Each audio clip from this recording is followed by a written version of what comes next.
एक बार की बात है, शहर के पास एक छोटा सा गांव था। उसी गांव के पास एक जंगल था। वह जंगल बहुत ही घना था। उस जंगल में एक जादुई पेड़ था। उस जादुई पेड़ में एक परी रहती थी। जब कोई इंसान जंगल में जाता था, वह वहां पर रास्ता भटक जाता था और बाहर निकलने के लिए जादुई पेड़ के परी से मदद मांगता। पर उस जादुई पेड़ की परी में एक खास बात थी। वह इंसानों को जंगल से बाहर निकलने के बदले में उनसे एक पहेली पूछती। अगर कोई इंसान उस पहेली का जवाब सही नहीं देता तो उस जादुई पेड़ की परी उसे मार देती। उस जादुई पेड़ की परी ने बहुत लोगों को मार दिया था, जिसकी वजह से उस जंगल में कोई जाने का नाम नहीं लेता। गांव में मोहन अपने पत्नी रंजू और बेटी रीना के साथ रहता था। मोहन का परिवार बहुत गरीब था। मोहन के पास थोड़ी बहुत जमीन थी जिस पर वह सब्जियों की खेती करता था। एक बार की बात है, बारिश न होने की वजह से मोहन के सब्जियों के खेत में सूखा पड़ जाता है और सारी सब्जियां नष्ट हो जाती हैं, जिससे मोहन के घर की हालत बिगड़ जाती है। इस बार तो बिल्कुल भी बारिश नहीं हो रही। पता नहीं इस बार घर का खर्चा कैसे चलेगा। अरे खाने तक के लिए पैसे नहीं हैं। क्यों ना मैं सेठ के पास से कुछ पैसे उधार मांग लूं। उधार के पैसों से कुछ महीने तो कट ही जाएंगे। पर सेठ को पैसे वापस कैसे करोगे?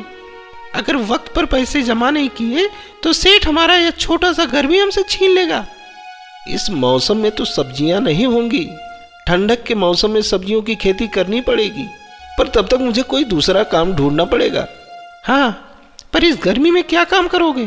क्यों ना मैं जंगल से लकड़ियां काट कर बेच दूं। थोड़े बहुत तो पैसे मिल ही जाएंगे। हाँ, सही कहते हो, पर वह जंगल तो बहुत घना है और मैंने सुना है कि उस जंगल में एक जादुई पेड़ भी है जिसमें परी रहती है। जो लोग रास्ता भटक जाते हैं तो वह परी उस जंगल से बाहर निकालने के लिए पहेली पूछती है और गलत जवाब देने पर उन्हें मार देती है। हाँ, मैंने भी सुना है, पर हमारे पास और कोई रास्ता नहीं है। मैं कल ही सेठ के पास पैसे मांगने जाऊंगा और रास्ते में जंगल से लकड़ियां भी काट लाऊंगा। अगली सुबह मोहन कुल्हाड़ी लेकर निकल जाता है। मोहन पहले सेठ के पास जाता है। सेठ जी, इस बार सब्जियों की खेती बर्बाद हो गई है। कृपया करके आप मुझे कुछ पैसे उधार दे दीजिए, जिससे मेरे घर का खर्चा चल सके। मैं जल्दी ही आपके सारे पैसे वापस कर दूंगा। अरे भाग जा यहां से। सुबह सुबह मुंह उठाकर चला आया पैसे लेने। सेठ जी को रहम कर दीजिए, मैं आपके पूरे पैसे सूद समेत वापस कर दूंगा। ठीक है, मैं तुम्हें पैसे दे दूंगा, पर तुझे अपनी खेती मुझे देनी होगी। मैं तेरे खेत के दुगने पैसे दूंगा। बोल, देगा अपना खेत?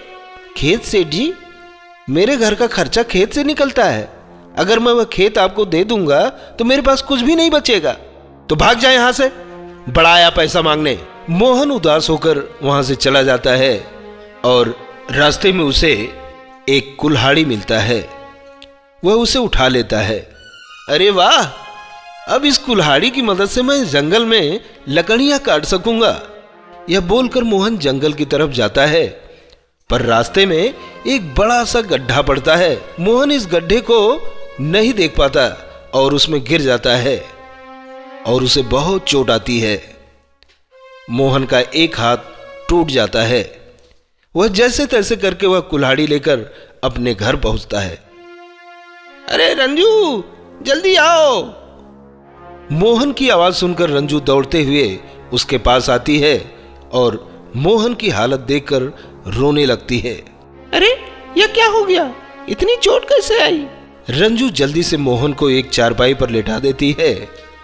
उसके लिए पानी लेकर आती है। ये लो, पानी पियो और बताओ यह सब कैसे हुआ। मोहन सारी बात रंजू को बताता है। हे भगवान, घर में खाने तक को कुछ नहीं है और अब तो मेरा हाथ भी टूट गया है। अब मैं कोई काम भी नहीं कर सकूंगा। रीना अपने माता पिता की सारी बातें सुनती है। पिताजी तो अब कोई काम नहीं कर सकते और माँ पूरा दिन पिताजी के पास रहती है।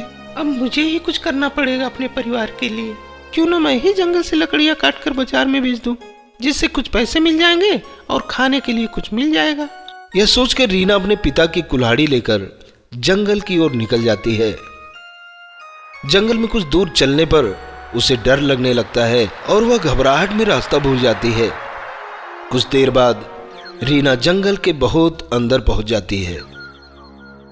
हे भगवान, मेरी मदद करो, मैं इस जंगल में फंस चुकी हूँ। बाहर निकलने का कोई रास्ता भी नहीं दिखाई दे रहा। कुछ दूर जाने के बाद रीना को एक पेड़ से रोशनी दिखाई देती है। यह वही जादुई पेड़ होता है, पर रीना को उस पेड़ के बारे में कुछ पता नहीं होता। लगता है इस पेड़ के पास से ही बाहर जाने का रास्ता है। रीना उस पेड़ के पास जाती है, तभी वहां एक बुढ़िया आ जाती है। बुढ़िया दादी, मैं इस जंगल में रास्ता भटक गई हूँ। क्या आप मुझे बता सकती हैं कि इस पेड़ के अंदर से मैं इस जंगल से बाहर निकल सकती हूँ? हाँ बिल्कुल, यह एक जादुई पेड़ है। इस पेड़ के अंदर से ही इस जंगल से बाहर जाने का रास्ता है। पर एक बात ध्यान रखना, इस जादुई पेड़ के अंदर एक परी रहती है। वह तुमसे एक पहेली पूछेगी और तुम्हें उसका सही जवाब देना पड़ेगा, नहीं तो वह परी तुम्हें मार देगी। ठीक है बूढ़ी दादी, अगर मैं उस परी के पहेली का सही जवाब दूंगी तो क्या वह मुझे इस जंगल से बाहर निकाल देगी?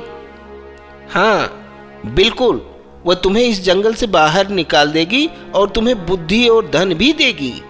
ठीक है, मैं उस परी के पहेली का सही जवाब दूंगी। हाँ, पर ध्यान से, आज तक कोई भी उस परी के पहेली का सही जवाब नहीं दे पाया है। मैं अपनी पूरी कोशिश करूंगी इस जंगल से बाहर निकल जाऊं। मेरे माता पिता मेरा इंतजार कर रहे होंगे।